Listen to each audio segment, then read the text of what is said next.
Hey guys, this is junior setter Gracie Ryan. I'm here today hosting Hanging with the Hogs with the man that everybody wants to hear from, Jason Watson.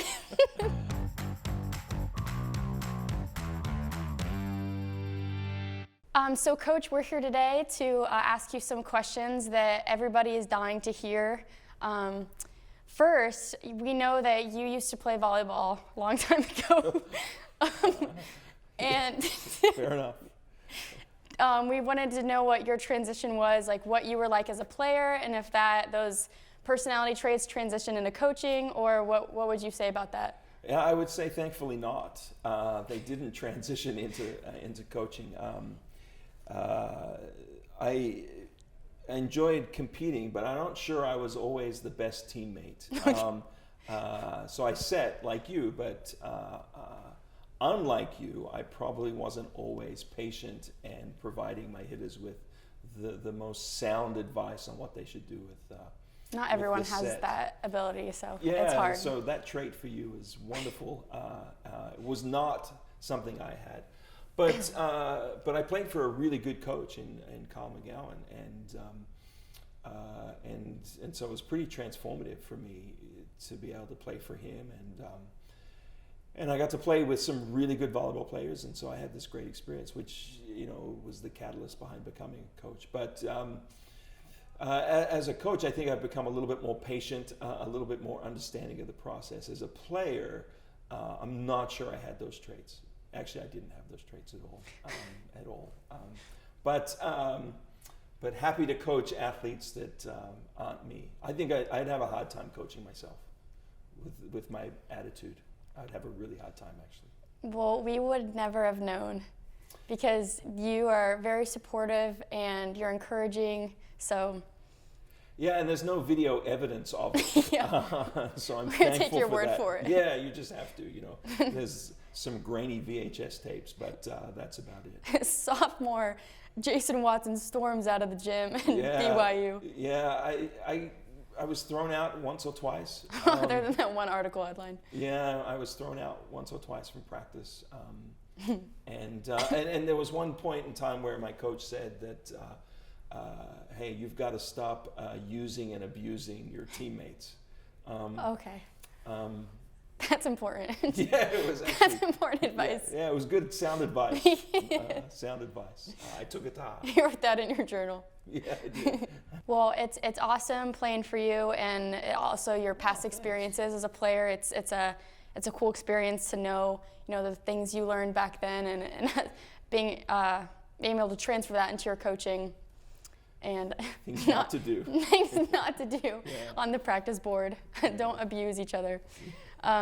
So next, we just kind of wanted to talk about your views of the season and looking into the future this coming fall. We kind of have this quick turnaround in the next 2 or 3 months. We'll be back here. So a quick synopsis of this season, and then what you're viewing for this upcoming fall. Yeah. What a strange year. When we think of where we started, we had athletes in quarantine for some things, and then we get, and where we're going to play volleyball, where we're not going to get to play volleyball. What a somewhat stressful time that was. And then when we did get to play volleyball, we got to do it for a really long period of time over 2 semesters.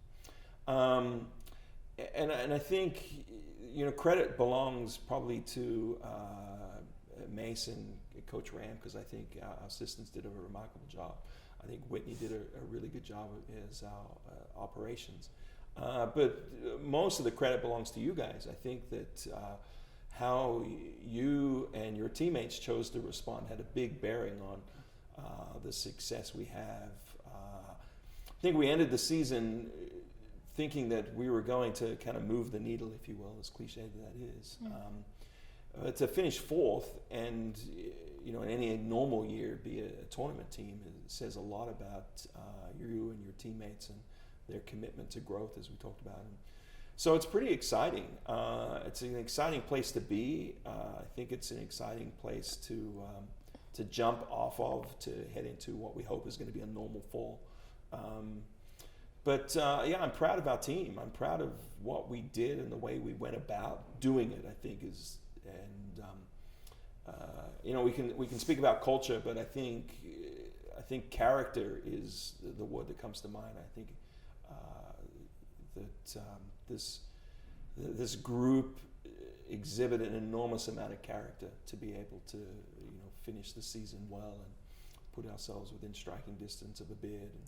And so we got to build on it, and it's hard to build, but it's a pretty solid foundation. Yeah. Looking at, you know, you're continuing this recruiting class and you know, going to tournaments and looking at athletes. What are you, after your time here and after this season and continuing to move this needle like you talked about, what do you look for as far as recruits coming in? What qualities are you looking for? Yeah, it's always this interesting thing that we try to evaluate. And I think first and foremost, we want people that are volleyball players, and we put an onus and an emphasis in being able to be a volleyball player first, and then whatever position you are second, you know. And so clearly you're a setter, but you're also a volleyball player, right, that has to do volleyball things at a high level for long periods of time. And so we look at that. We're not always enamored with height. I suppose you just look at our team and you can see that. And what we are enamored with is your ability to play the game high above the net. So that's pretty important to us. But being a good volleyball player, being able to do those things that you know, that are probably innate with good volleyball players, you know, eyes looking at the game, being able to respond to it, being probably a little bit more analytical about decision making. I think that's been a big emphasis for us. You know, what decisions are we making and when, and how do they influence the long-term rally sort of thing. So, and so those are things that we're really enamored with. And then I think as we start to develop relationships with the people that we're recruiting, you know, are they interested in growing? Are they interested in learning? You know, you can be a good volleyball player and arrive at Arkansas and figure out that you don't want to get better, and that's a hard thing for us as a team to deal with. So, because I think we have this culture of growth and wanting to learn and asking good questions, and so if you arrive and you think, man, I got this figured out, that's going to be hard for all of us. Not going to go well. Yeah. Well, one last question: would you choose between Vegemite on a bread or a Chick-fil-A sandwich? I would go with Vegemite. That's tough. I had some Vegemite on toast earlier this week. It was unbelievably good. It was unbelievably good, and I thought to myself, why don't I eat this more? And probably because nobody was home at the time when I ate it. It was probably the reason, because not everybody shares my love of Vegemite. Yeah, we can like you. I don't think you share my love of Vegemite. We might. Yeah, we'll probably have to cut this one out. I don't think the viewers will like this one. Tastes almost as good as shrimp on the barbie. Well, we're not telling him to eat it. I know, we're but not forcing him to. Chick-fil-A here in America is just, it's like the staple. And I just don't want anyone to get offended, you know, with the Vegemite on a piece of bread. It's really good. Like, it was really good. And I think the jar of Vegemite that I had, like, it may have actually expired like 4 years ago, but nobody knew. It's at its best. Yeah, you can't tell, you know. And so it was really good. Like, yeah, I almost cried. It was that good. No, Tears of joy. I don't know if I would believe you, but I hear you.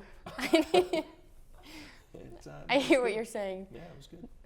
So that's pretty much all we have for Hanging with the Hogs, but we want to thank Coach Watson for coming on. And we hope that you guys join us next time, and go Hogs. Go Hogs.